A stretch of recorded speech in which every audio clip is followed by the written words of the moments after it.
Mike said he would turn himself in. Then, he left in a hurry. No sooner had he left than Team Zheng overpowered his buddy. He was taken away on charges of harboring. Mike took Annie to the beach, enjoying the few moments of freedom left, because they knew there were only two ways to go. Either they become murderers and live in misery, or fall into a terrible cycle. By this time, Annie had taken too much melatonin. She was already drowsy. She went out into the cold water to try to wake up. Their relationship escalated. Once Annie had fallen asleep, Mike arrived at the police station ready to turn himself in, but just then, he suddenly went into a state of disorientation. He was stuck on a bus in a tiring outfit. It turns out he fell asleep at the police station, and then managed to get into the loop. They sighed. At last the cycle has entered. It seemed that everything was still redeemable, but Mike was clearly weaker than before. But it's all they can do to keep their spirits up. The two men were soon in the zone. It turns out they'd already set up a plan back at the beach to pretend they were the police. Tell them there's a bomb in the car. At the next stop they'd all get off the bus. But the old woman was very wary.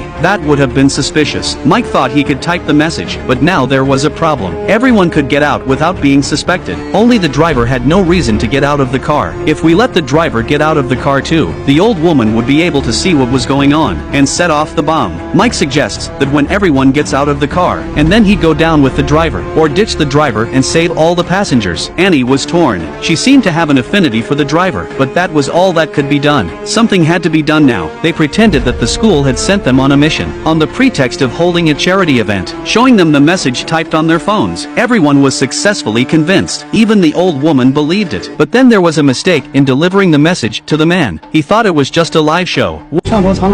This also makes the old woman suspicious. Annie still wants to save the driver, but it's a good thing Mike stopped her, otherwise she would have been exposed. Mike had to wait for everyone to get off before telling the driver. The stop was soon reached. Annie stopped Jack at the front door as he was about to get on, and that's when the old woman saw what was going on. When she saw everyone getting off the bus, the old woman finally woke up.